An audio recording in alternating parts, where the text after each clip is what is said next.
Hello friends, मैं विजय कुमार पटेल आप सभी का मेरे चैनल विक्ट विद पटेल में स्वागत करता हूं। हमने धमतरी जिला के पार्ट 1 में कुछ जगहों को और धमतरी जिला से संबंधित महत्वपूर्ण तथ्यों को हमने विस्तृत रूप से देखा था। आज हम लोग फिर से इसके बचे हुए हिस्सों को विस्तृत रूप से देखेंगे। तो आपको अगर जोड़ दूँ मैं, तो हमने देखा ही था धमतरी जिला के अंतर्गत श्यामतराई हम देख चुके थे, जो कि एक औद्योगिक क्षेत्र है। धमतरी यहाँ पे जिला मुख्यालय है, विधानसभा क्षेत्र है।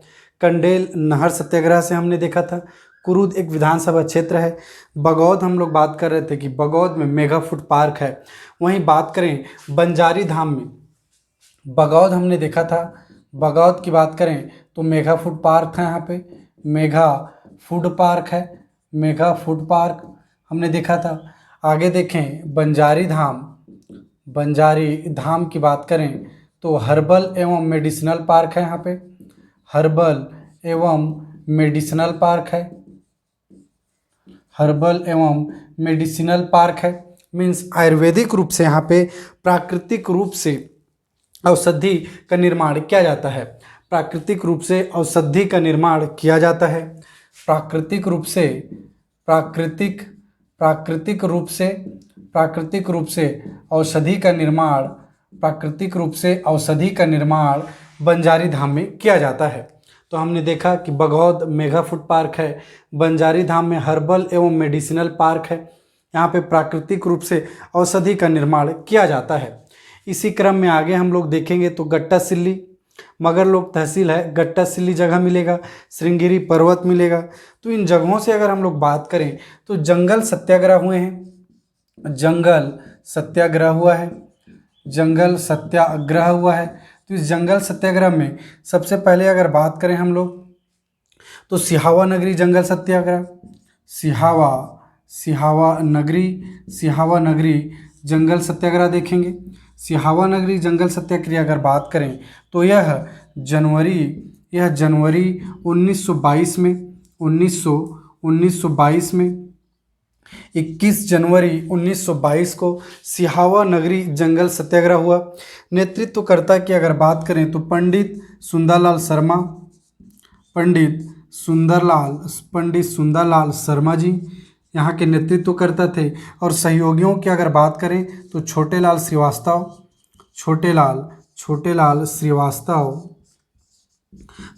श्रीवास्तव और नारायण राव मेघावाले हैं। नारायण राव मेघावाले। तो इस तरह से अगर देखें तो सिहावा नगरी जंगल सत्याग्रह से सिहावा नगरी जंगल सत्याग्रह 21 जनवरी 1922 को नेतृत्व थे पंडित सुंदरलाल शर्मा, छोटेलाल श्रीवास्तव और नारायण राव मेघावाले। इसी तरह से और जंगल सत्याग्रह अगर बात करें हम लोग तो यहाँ से देखेंगे गट्टा सिल्ली जंगल सत्याग्रह भी धमतरी जिला से संबंधित है। गट्टा सिल्ली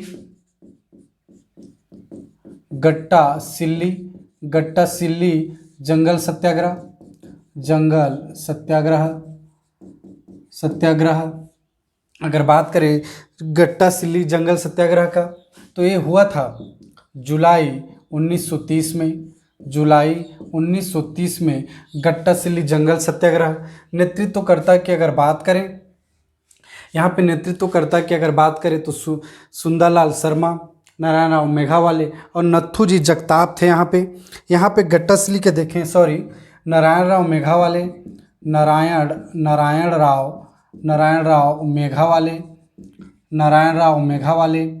छोटेलाल श्रीवास्तव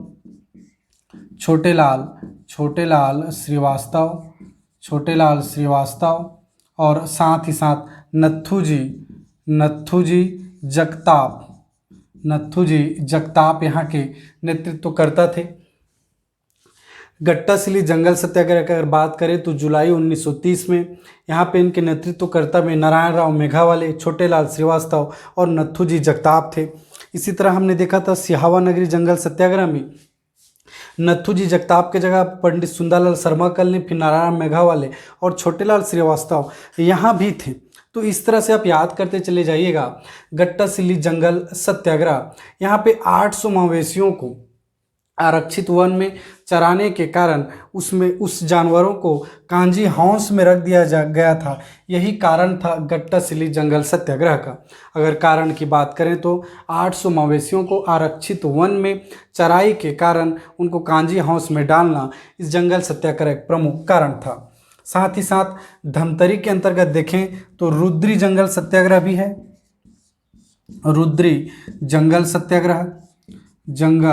सत्याग्रह की बात करें तो रुद्री जंगल सत्याग्रह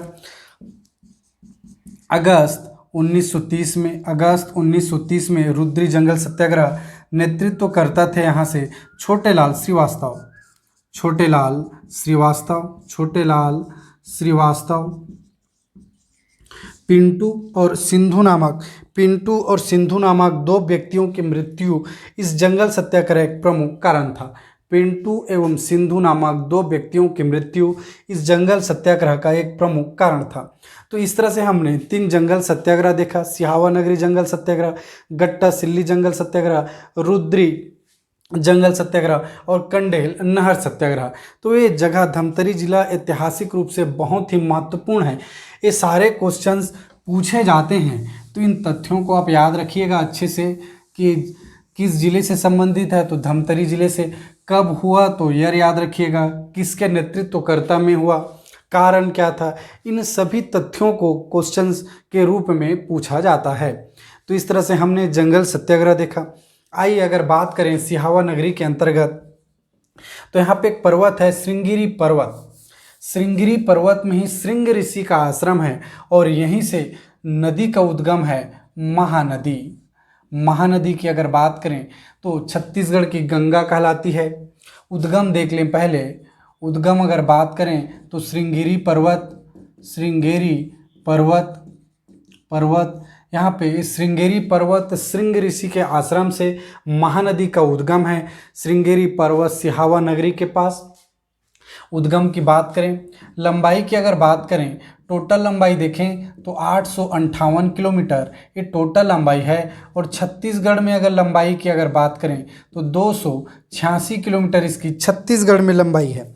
286 किलोमीटर छत्तीसगढ़ में लंबाई है।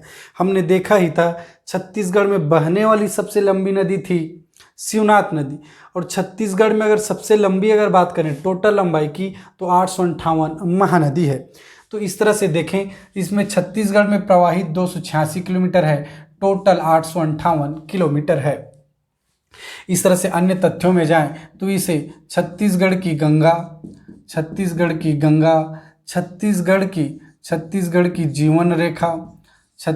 की जीवन रेखा, इन नामों से भी हम लोग महानदी को जानते हैं।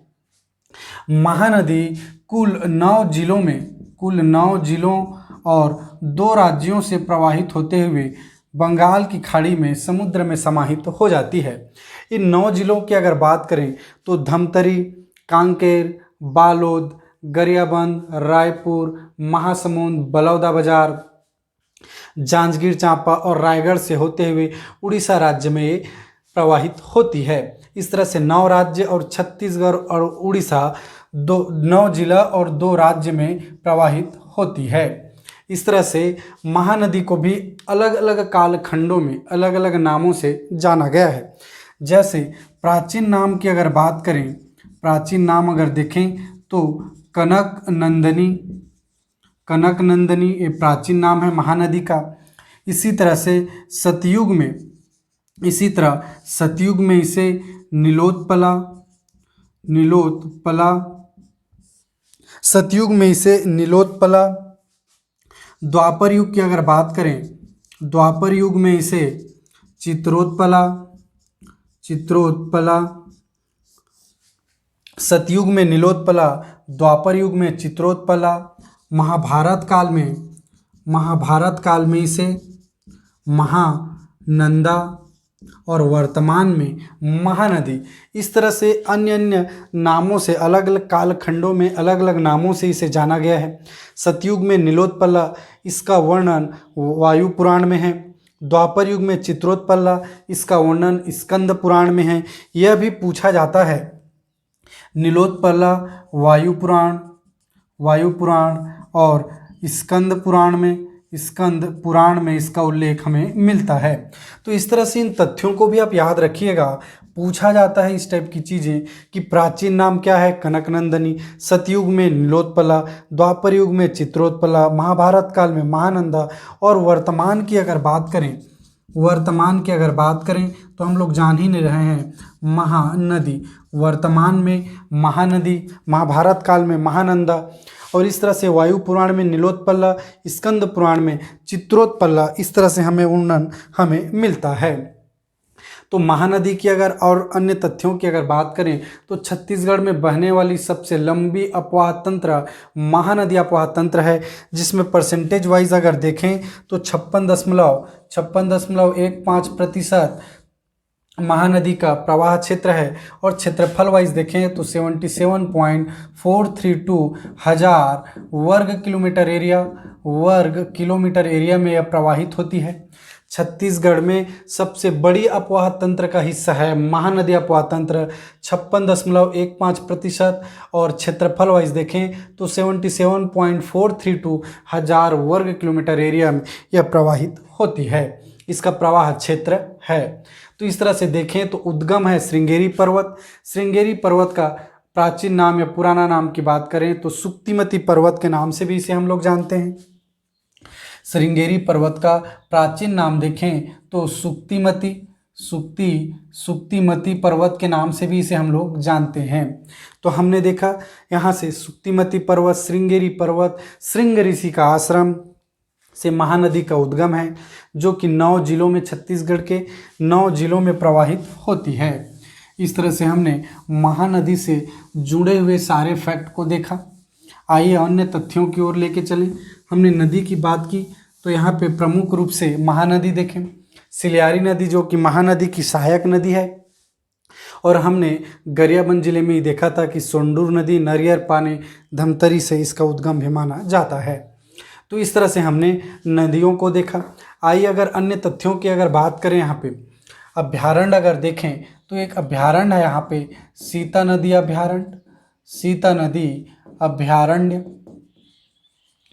नदी अभ्यारण्य छत्तीसगढ़ की सबसे पुरानी अभ्यारण्य है, प्राचीन अभ्यारण्य है।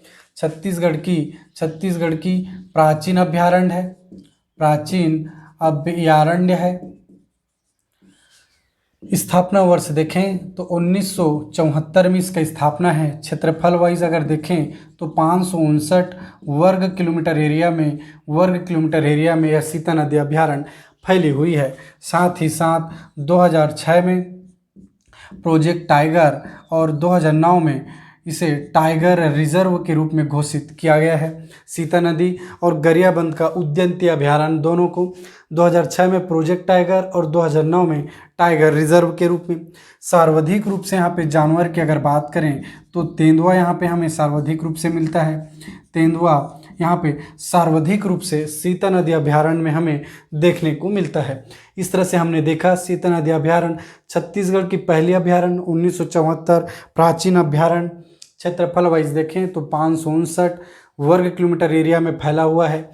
2006 में इसे प्रोजेक्ट टाइगर और 2009 में टाइगर रिजर्व के रूप में इसे घोषित किया गया है। सर्वाधिक रूप से यहाँ पे तेंदुआ जानवर पाया जाता है।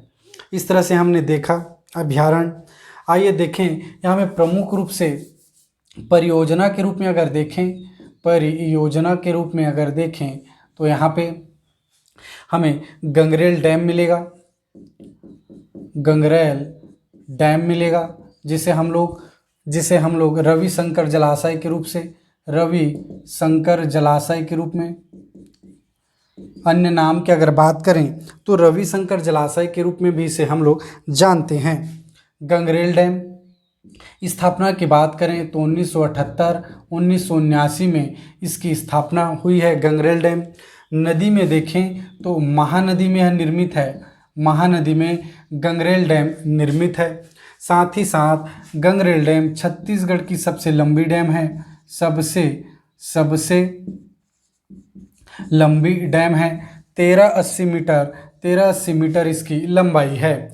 छत्तीसगढ़ की सबसे लंबी डैम, 1380 मीटर इसकी लंबाई है। साथ ही साथ गंगरेल डैम में 10 मेगावाट का बिजली उत्पादन 2004 से किया जा रहा है, जिसमें अगर बात करें इस 10 मेगावाट में तो 2.5 के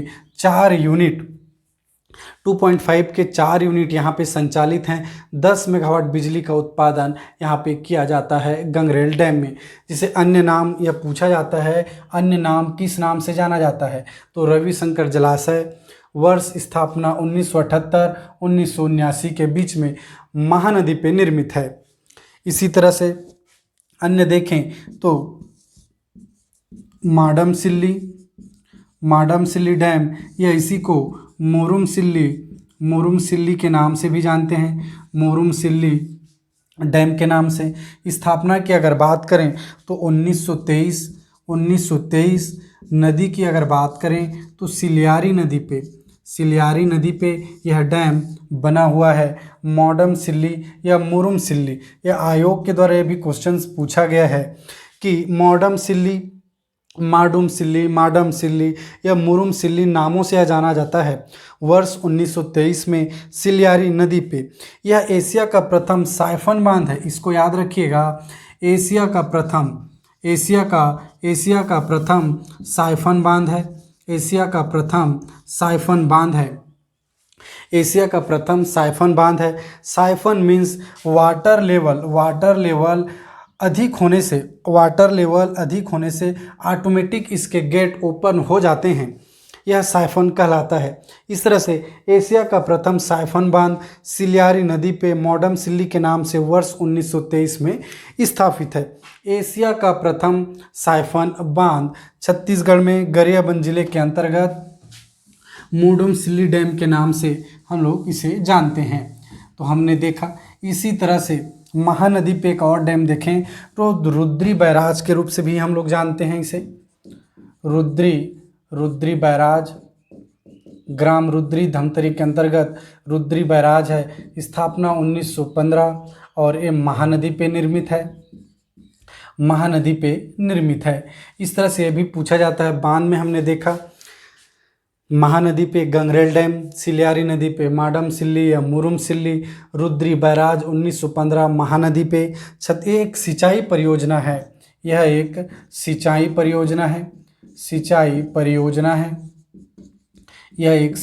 परियोजना है।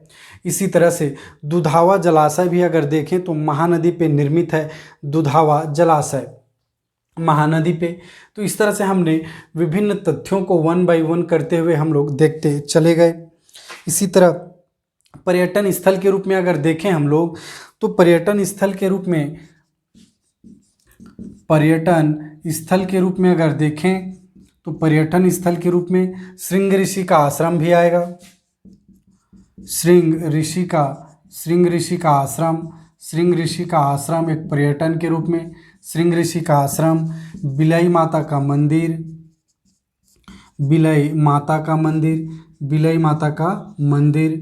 गणेश घाट, अमृत कुंड, और साथ ही साथ अगर हम लोग बात करें तो तेलिन सती का प्राचीन